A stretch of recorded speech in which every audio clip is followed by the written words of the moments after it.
O que precisamos saber sobre os recém-nascidos, os bebezinhos que estão nascendo? Ah, Liz, mas o meu já tá grande. Ah, mas o meu já fez 3 anos. O que me adianta saber sobre isso? Gente, adianta tudo. Muitos comportamentos, muita coisa que talvez você não entenda no seu filho hoje podem ser de coisas lá atrás, quando ele era bebezinho, decisões que você tomou sem ter conhecimento sobre o que eu vou falar hoje. E aí, agora já foi? Vou me massacrar? Vou dar chicotinhos?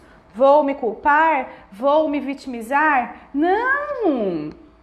Tudo pode ser resgatado, gente.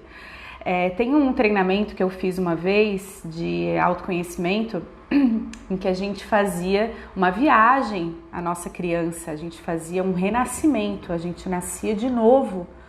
E ali nesse processo todo, né, de autoavaliação, a gente conseguia descobrir muitas coisas do nosso comportamento hoje de adulto já.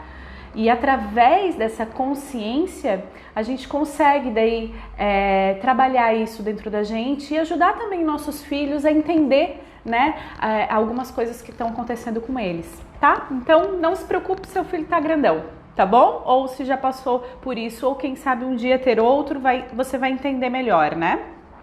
E também é muito importante quando a gente vê um bebezinho na rua ou quando a gente vê uma mãe com um bebê, se a gente entende sobre eles, a gente tem mais compaixão, a gente tem mais empatia, a gente consegue ajudar ao invés de ficar, né, dando pitacos, sugestões, às vezes sem nenhum tipo de cabimento. Olha só, biologicamente, se comparados com outros mamíferos, os seres humanos nascem prematuros e ainda precisam ser gestados aqui fora, que é a esterogestação. A teoria da esterogestação propõe que os bebês precisam viver seus primeiros meses como se ainda estivessem dentro do ventre. Isso porque ainda deveriam estar, não fosse o fato de que não passariam pelo canal de parto com as cabeças maiores. Algumas teorias propõem 12 meses de gestação, sendo 9 intrauterinos e 3 extrauterinos. Outros propõem que são 9 meses dentro e 9 meses fora da barriga, já que os bebês começam a ter um pouco mais de autonomia e mobilidade com os outros mamíferos ao começarem a engatinhar, lá pelo 9º ou 10º mês de idade.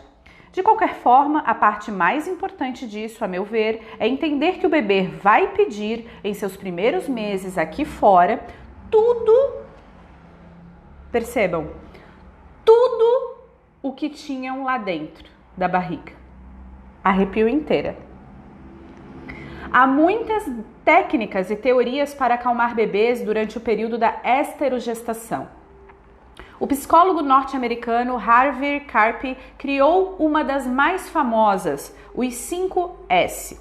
Aqui proponho o que vamos chamar de 5 da calma, que são o calor constante. Oi, doutora Andréia, tudo bem? Daisy, Josi. Calor constante, movimento constante, nutrição constante, um ambiente apertado e muito barulhento. Olha que loucura, gente. Vamos por primeiro? Calor constante. Dentro do útero, o corpo do bebê sempre está muito aquecido, tendo em vista que está acolhido pelos 36 graus do corpo da mãe. O corpo dele se acalma ao estar aquecido, porque essa é sua memória afetiva de tranquilidade, segurança e conforto.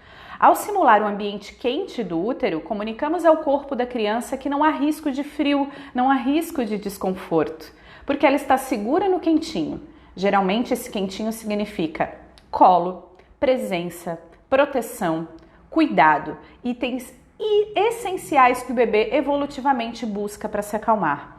Além do nosso colo, pode ser uma manta, mas temos que tomar um pouco de cuidado, porque muitos bebês suam de calor com tanto que a gente tenta esquentar. A ideia é que lembre o quentinho do colo. Já viram gente aquecendo demais o bebê, exagerando aí? Eu já vi. Já vi.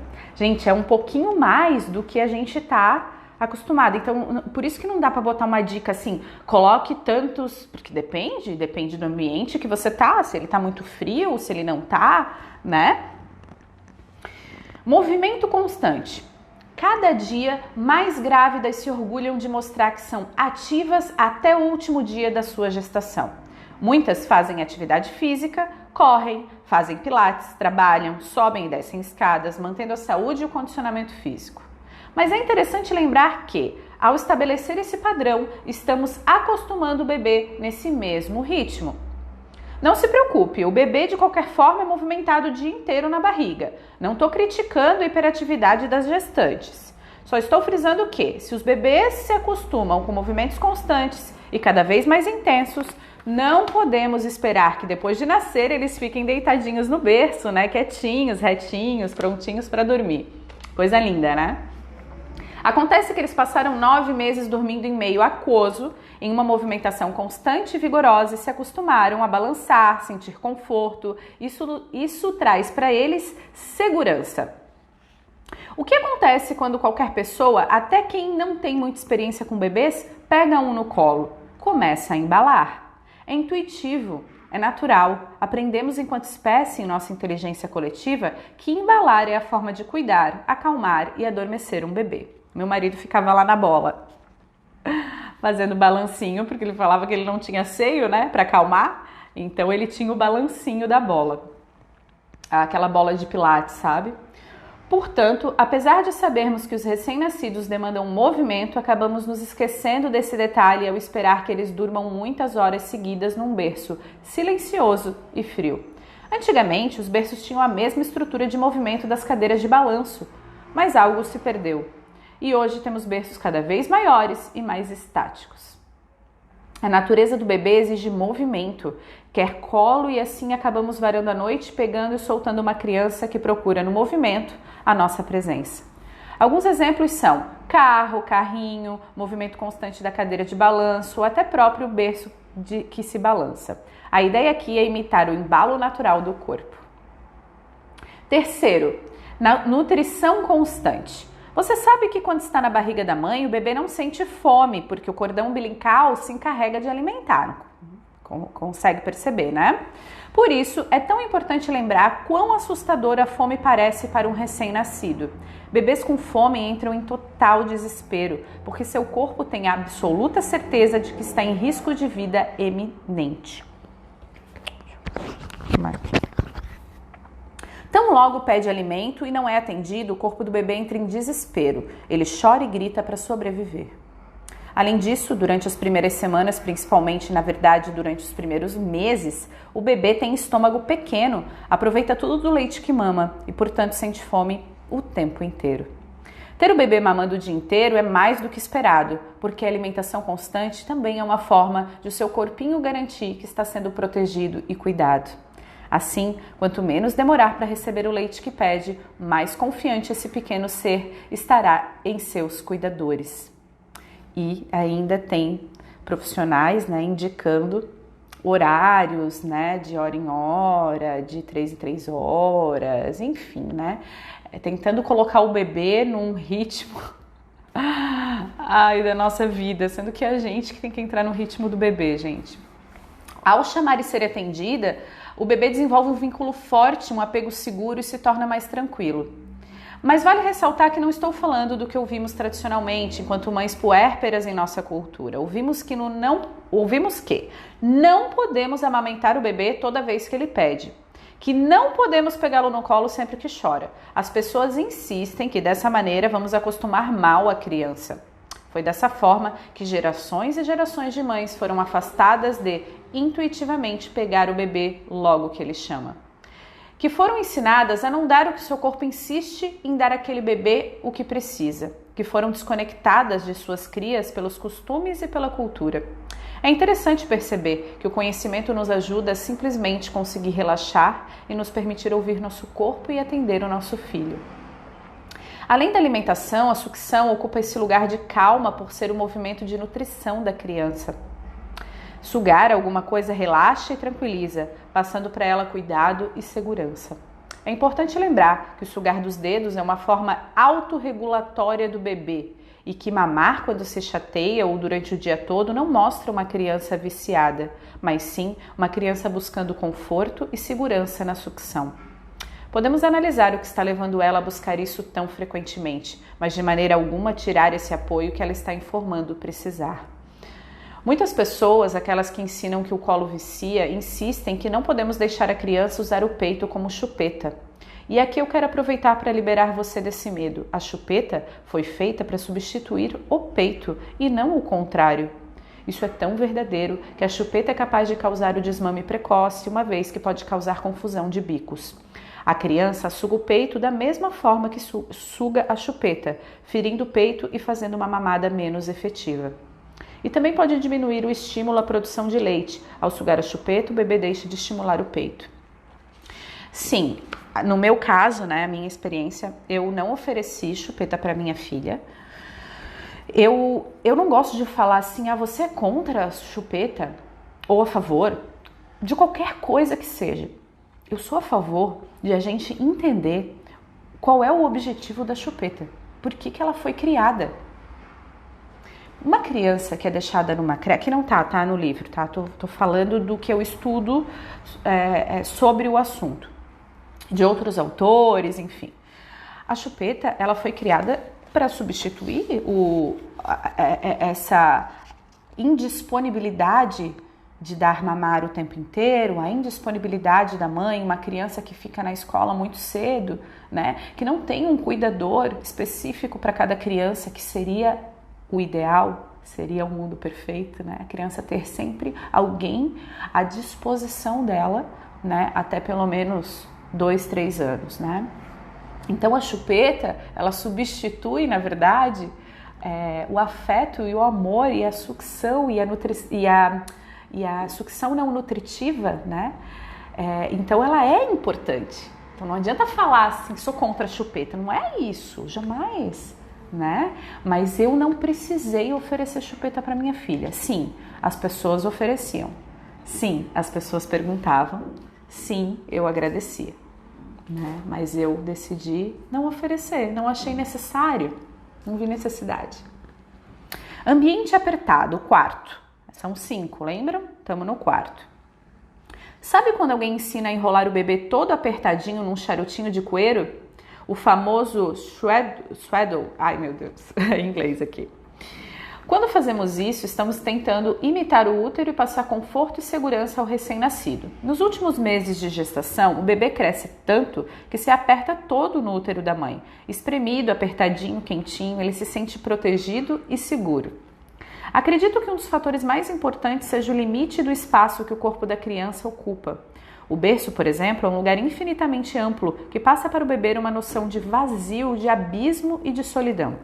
Já as barreiras dos braços que acolhem, limitando seu espaço e deixando seu corpinho protegido, permitem que as crianças consigam relaxar. Ela se sente cuidada, portanto pode dormir sem se preocupar, porque é algo que cuida dela e que a protege. Bom, gente, eu usei um ninho que eu colocava do lado da nossa cama, junto com a nossa cama ali, para delimitar o espacinho dela, né, e poder ser fácil de dar mamar. A gente usou isso. Eu usei sling de vários tipos, sling, canguru, várias coisas para deixar apertadinho.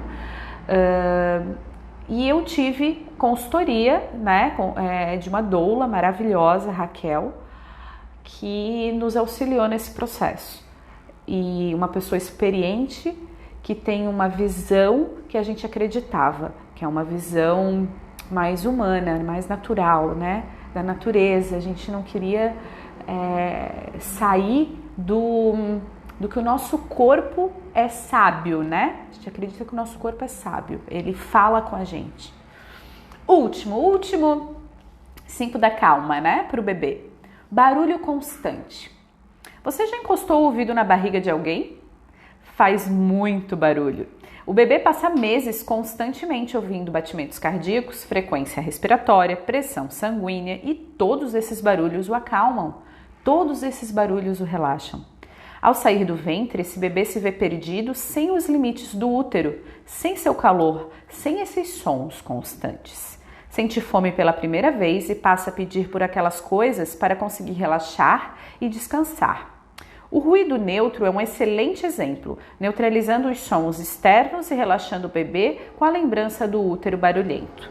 Hoje a gente tem, né, gente, no YouTube vários sons, né, que imitam, né, o útero e que a gente pode usar. E é teste, né? É teste. Que sons o seu bebê prefere? Eu usei vários, gente, de vários tipos, em vários momentos diferentes. Então, não se limite. Teste.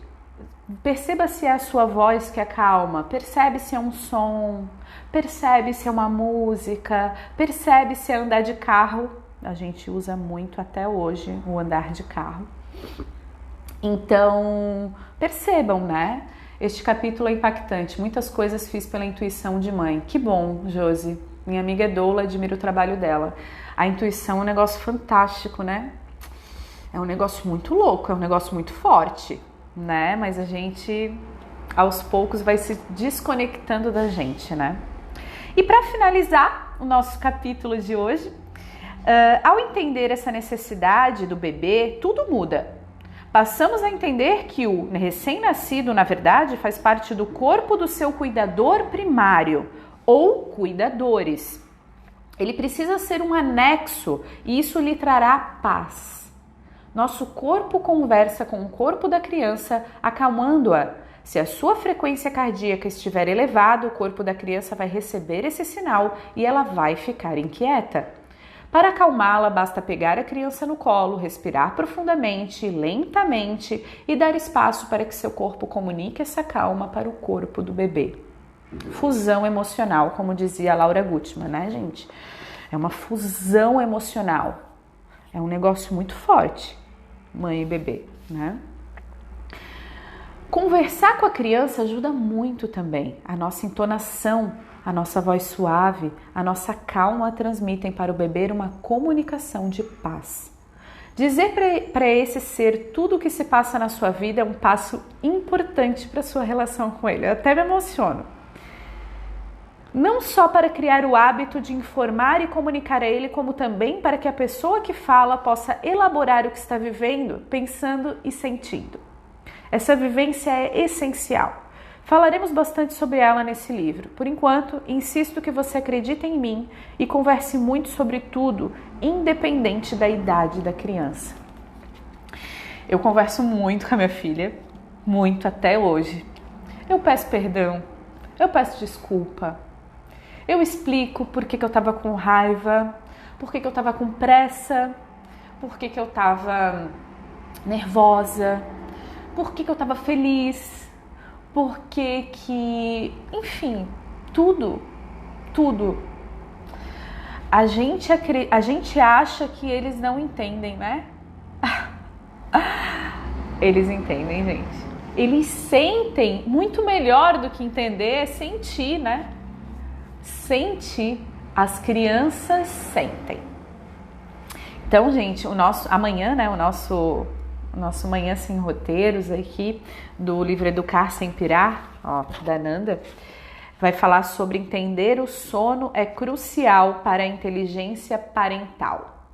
Vamos entender como é que funciona esse mecanismo do sono. Tem adultos que até hoje não dormem bem. Será que veio lá da infância? Será? Pode ser. Obrigada, Josi. Obrigada para vocês. Se puder, se assistiu até agora, curte pra mim, comenta, salva, faz qualquer coisa aí pro algoritmo espalhar para mais pessoas, tá bom? A gente entender de ser humano antes de entender sobre todo o resto do planeta faz sentido, né? Ser humano, ser humaninhos que vão virar ser humanãos. Um beijo grande e até amanhã, pessoal. Tchau.